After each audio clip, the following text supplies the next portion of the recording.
Hello everyone. Sharad Institute of Technology Polytechnic Program of Electrical Engineering welcomes all students. For this academic year 2020-21, for the TY class, we will be having Energy Conservation and Audit subject, and the subject code is 22525.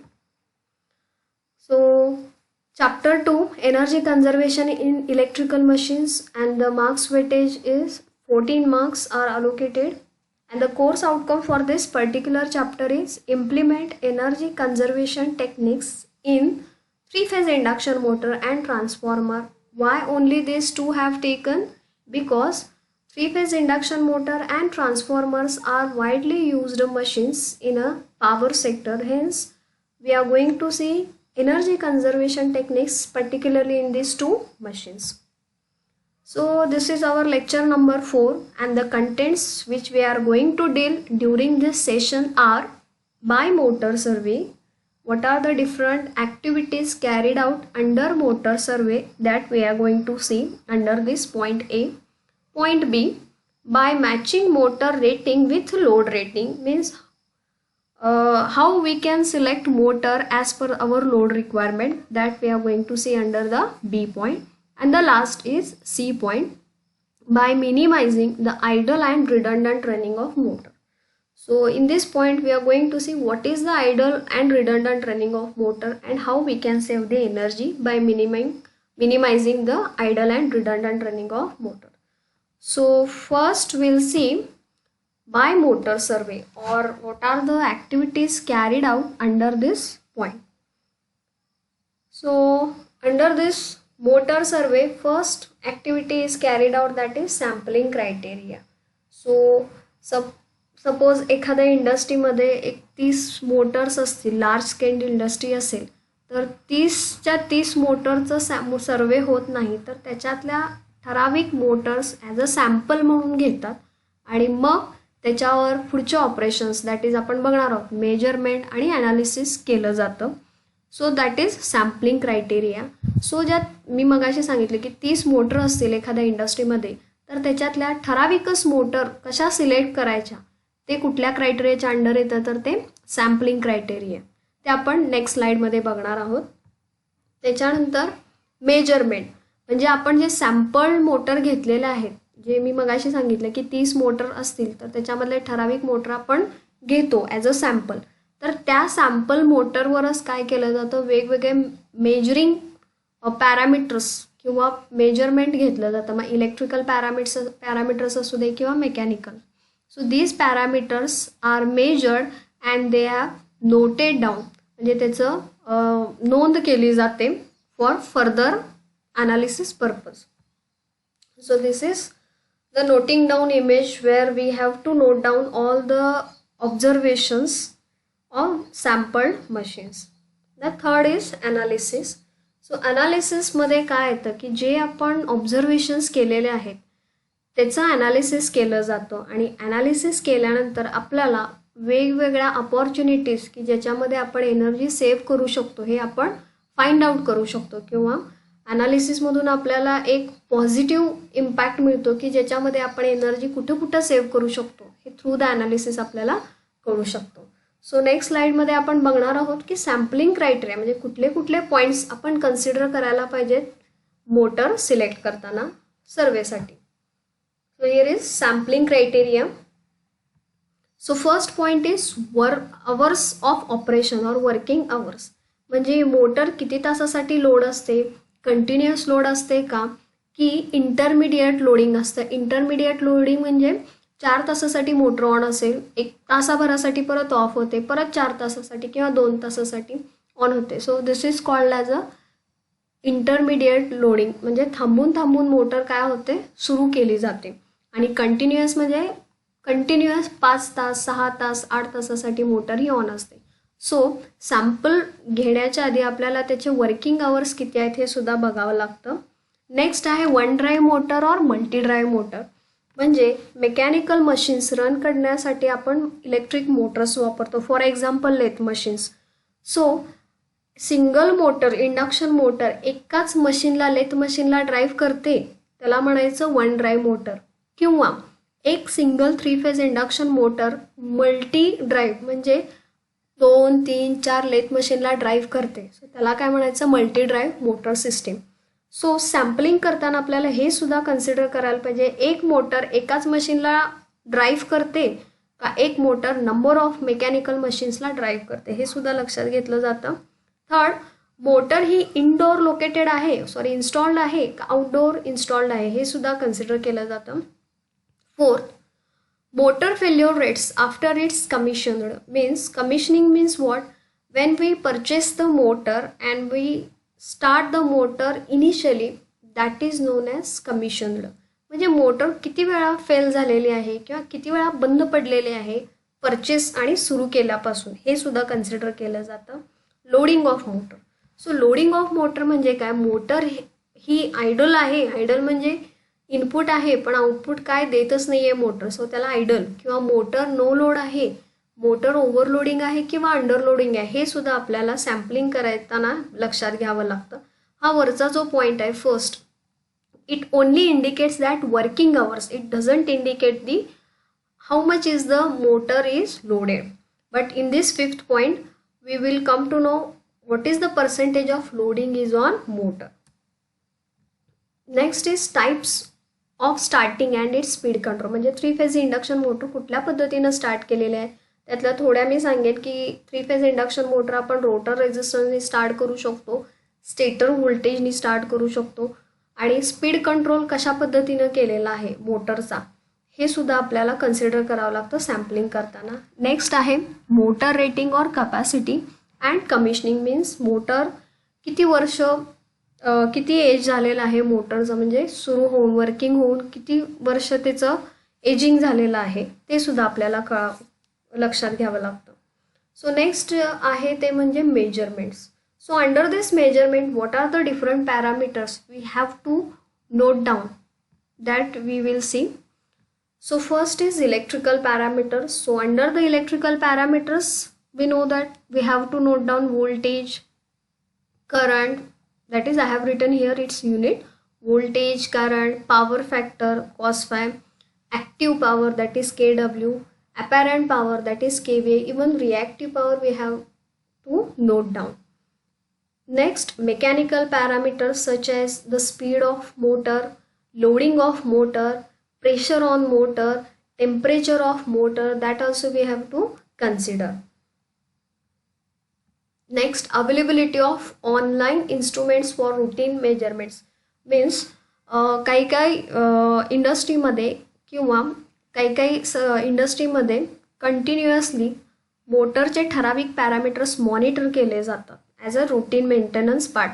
So त्याच्यामध्ये मोटरचं voltage, current, speed, परत त्याचं temperature, त्याचं insulation हे check केलं जातं. Next, availability of tail end capacitor for power factor correction, energy meters for monitoring. So इंडस्ट्रीमध्ये capacitor bank वापरली असेल पॉवर फॅक्टर करेक्शनसाठी तर त्याच्यामध्ये कॅपॅसिटर्स किती आहेत, पॉवर फॅक्टर किती लो होतो, पॉवर फॅक्टर किती हाय होतो आणि कॅपॅसिटर स्विचिंग कसं केलं जातं पॉवर फॅक्टर इम्प्रूव्ह करण्यासाठी हे सुद्धा बघावं लागतं. प्लस एनर्जी मीटर्स जर असतील तर एनर्जी मीटरचं डे टू डे रीडिंग हे मॉनिटर केलं जातं. नेक्स्ट, मेकॅनिकल पॅरामीटर आहे fifth one, that is bearing condition. म्हणजे बेरिंग वॉर्न आउट झालेलं आहे का, शाफ्ट कंडिशन, शाफ्ट बेंड झालेला आहे का, slip ring and brushes. So this 2 points are related with the only slip ring induction motor. If slip ring induction motor is there, then we have to check the condition of slip rings and the brushes because there is a friction between these two. कारण slip रिंगवर brushes rest केले जातात आणि slip ring फिरल्यामुळे आणि ब्रशमुळे काय होतं, sparking होतं आणि because of that sparking there are chances that there is काय म्हणू शकतो आपण त्याला की त्याची झीज होण्याची शक्यता असते ब्रशेसची आणि त्याचा सरफेस जो आहे तो स्मूथ राहत नाही. त्यामुळे आपल्याला त्याची कंडिशनसुद्धा चेक केली पाहिजे ब्रशेस आणि स्लिप रिंगची. Now the next part is analysis. म्हणजे जे आपण पाठीमागच्या पार्टमध्ये सगळं रिडिंग्स घेतले होते, नोट डाऊन केलं होतं, त्याचं ॲनालिसिस करायचं.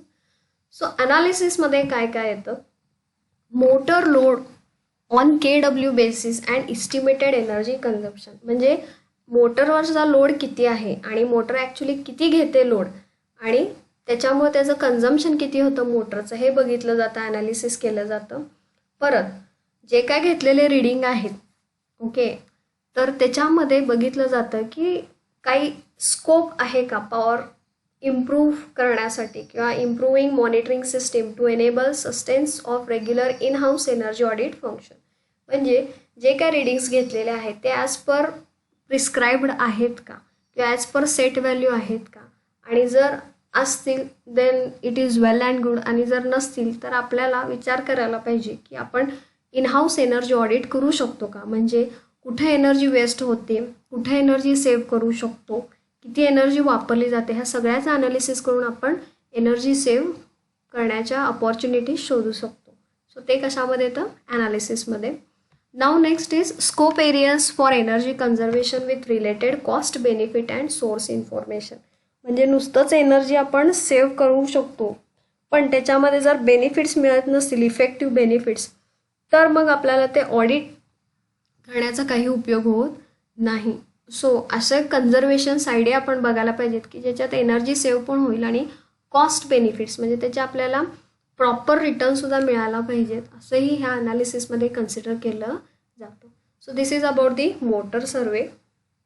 नाव मोटर सर्वे केल्यानंतर जे काय ऑब्झर्वेशन्स असतात ते आपण बघूया की ज्याच्यामध्ये मोटरचं लोडिंग किती किलोवॅट आहे हे आपल्याला कळतं, पर्सेंटेज व्होल्टेज अनबॅलन्स असेल, करंट अनबॅलन्स असेल, हे सुद्धा आपल्याला ॲनालिसिसमधून कळतं. आयडल ऑपरेशन म्हणजे मोटर नुसतंच रन होते आणि आउटपुट काय देत नाही, हे आयडल ऑपरेशन आहेत का, अशा मोटर्स आहेत का, हे सुद्धा कळतं. रिडंडंट रनिंग ऑफ मोटर म्हणजे मोटर सुरू आहे, लोड पण सुरू आहे, पण इफेक्टिव्ह आउटपुट आपल्याला मिळतं असंच नाही. So next power factor correction हे सुद्धा बघितलं जातं. परत मेकॅनिकल ऑब्झर्वेशन ज्याच्यामध्ये bearing condition, shaft condition, vibrations किती होतात, हे सगळे ऑब्झर्वेशन्स आपल्याला मेजरमेंटमधून, ॲनालिसिसमधून हे सगळे पॅरामीटर्स आपण बघू शकतो. नेक्स्ट आहे by matching motor with loading, that is B point. म्हणजे आत्तापर्यंत जे बघितलं सगळं ते मोटर सर्वेमध्ये होतं, आता आपण बी पॉईंट बघतोय, by matching motor with loading. याचा अर्थ काय की जे आपण मोटर घेणार आहे ती लोडला मॅच होते का नाही, मग ते ओव्हरसाईज होतं आहे का अंडरसाईज होतं आहे ते आपण बघणार आहोत. सो हिअर ओव्हरसाइजिंग ऑफ मोटर हा एक पॉईंट आपण बघणार आहोत, म्हणजे आपण कंपॅरिझन करणार आहोत ओव्हरसाइजिंग आणि अंडरसाइजिंग म्हणजे काय, आणि ह्या दोन कम्पेअर केलं की आपल्याला कळेल की प्रॉपर रेटिंग ऑफ मोटर आपण कसं चूज करायचं.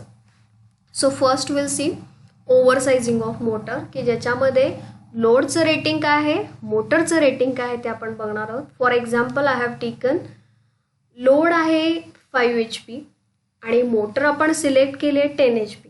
सो ह्या केसमध्ये काय दिसतंय आपल्याला की लोड काय आहे, लेस आहे, आणि मोटर आपण जी घेतलेली आहे ती काय आहे, हायर रेटिंगची आहे. सो ह्या केसमध्ये काय होणार आहे, मोटर्स लोड घेईल, मोटर आउटपुट देईल, पण what about the motor efficiency. Load तर आहे 10 HPचा,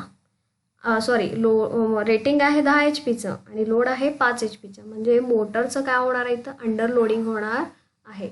म्हणजे सगळ्यात सोपं एक्झाम्पल द्यायचं झालं तर आपण एका बसचं एक्झाम्पल देऊया की बस आपल्याला इथून फॉर एक्झाम्पल कोल्हापूरला जायचं असेल, राईट. सो बसमध्ये डिझेल आपण जेवढं कोल्हापूरपर्यंत जायला लागतं तेवढं घालणारच आहे, बट काय होणार आहे की जर त्याच्यामध्ये पॅसेंजरच नसतील किंवा ट्रॅव्हलरच नसतील त्याच्यामध्ये, आणि आपण इथून सांगलीमधून सपोज आपल्याला कोल्हापूरला जायचं असेल, डिझेल तेवढंच लागणार आहे पण त्याच्यामध्ये पॅसेंजरच नसतील जेवढे पाहिजेत तेवढे, तर काय होणार आहे त्या बसचं की ज्याच्यामध्ये डिझेल तेवढंच लागणार आहे, कारण पॅसेंजर नाही म्हणजे डिझेल लागणार नाही असं होणार नाही, राईट. सो डिझेल तेवढंच लागेल, एक पॅसेंजर बसू देत, 10 बसू देत, 20 बसू देत, डिझेलची अमाऊंट तेवढीच लागणार आहे, म्हणजे बस तेवढंच इनपुट घेणार आहे, बट द आउटपुट काय असणार आहे in terms of money.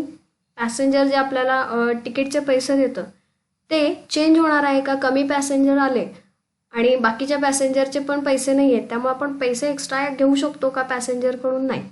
So similarly that way motor rating जास्त आहे पण त्याच्यात लोड काय आहे, कमी आहे, सो आउटपुट मिळेल पण इफिशियन्सी काय होईल त्याची कमी होईल. सो इथं थोडक्यात काय झालं आहे, मोटरचं अंडरलोडिंग झालेलं आहे, म्हणजे लोड कमी आहे. मोटर जी सिलेक्ट केलेली आहे ती हाय रेटिंगची आहे, त्यामुळे काय झालेलं आहे, अंडरलोडिंग झालेलं आहे.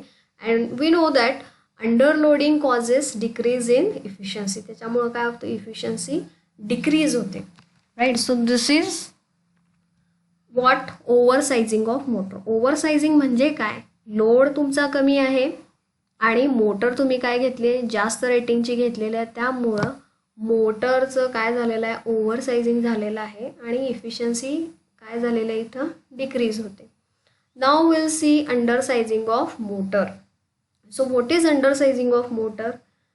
So again we'll take load rating and motor rating. So आता इथे बघा, हेच दोन व्हॅल्यूज घेतलेले आहेत मी, फक्त काय केले ते रिव्हर्स केलेले आहेत. सो इथं लोड किती आहे, 10 HP आणि मोटर किती घेतली आपण, 8 HP. म्हणजे काय झालं, इथं 2 HP कमी पडले. आता इथं काय होईल मोटरचं सांगा, मोटरचं इथं ओव्हरलोडिंग होईल, that is undersizing of motor. म्हणजे काय, लोड जास्त आहे पण मोटार घेताना आपण काय घेतलेलं आहे, कमी रेटिंगची घेतलेली. सो त्या केसमध्ये काय होणार आहे, मोटरचं ओव्हरलोडिंग होणार आहे, किंवा आपण काय म्हणू शकतो, अंडरसाइजिंग म्हणजे कमी साईजची मोटर घेतलेली आहे than the required load. So ह्या केसमध्ये काय होणार आहे, load is more and motor is of lower rating. So overloading of motor will occur and because of this efficiency will decrease. We know that when the load is underload and the overload, then there will be definitely decrease in efficiency. So because of these two, we must select proper size of motor. म्हणजे for example 5 HP load असेल तर आपण motor घेताना सुद्धा 5 HP किंवा 5.5 HP motor घेतली तरी चालू शकतं. This is just an example I am taking for the explanation purpose.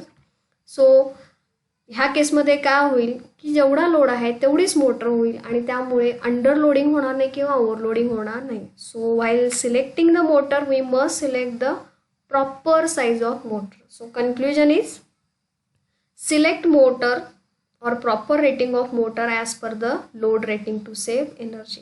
म्हणजे अंडरलोडिंग होणार नाही आणि ओव्हरलोडिंग होणार नाही, त्यामुळे मोटर घेताना जेवढा लोड आहे तेवढाच लोडचं मोटर आपण घ्यायला पाहिजे. So this is by matching motor rating with load rating. Now the last point of this session is by minimizing the idle and redundant running of motor. This is very simple point. So what is idle running, we'll see. So idle running means and redundant running of motor. So idle running means input is 100% and the output is 0%. Means जसं मी मगाशी सांगितलं बसचं example, की सांगली ते कोल्हापूर जाणारी बस आहे, diesel जेवढं लागतं कोल्हापूरला जाण्यासाठी तेवढंच घेईल, पण जर पॅसेंजर नसतील तर आउटपुट काय असणार आहे, त्याचं 0 असणार आहे. So this is called as idle running of bus. Similarly मोटरचं सुद्धा तसंच आहे, म्हणजे मोटर सप्लायला कनेक्टेड आहे पण मोटरच्या पुढे शाफ्टला काहीच लोड दिलेलं नाही आहे, म्हणजे मोटर कमी इलेक्ट्रिसिटी घेणार नाही रन होण्यासाठी, जी जेवढी लागणार आहे रन होण्यासाठी तेवढीच घेईल, बट आउटपुट काय असणार आहे अशा मोटरचं 0 असणार आहे. सो त्याला आपण काय म्हणू शकतो थोडक्यात, motor is rotating but without any load, that is motor is on no load. At no load efficiency is very less and output is also 0. Hence there is a wastage of power due to the idle running of motor. म्हणजे ह्या केसमध्ये totally motor without any load run होते आणि output आपल्याला काहीच भेटत नाही, but input is taking. त्यामुळे आपल्याला इथं वेस्टेज ऑफ एनर्जी कशामध्ये होते, मोटरमध्ये होते.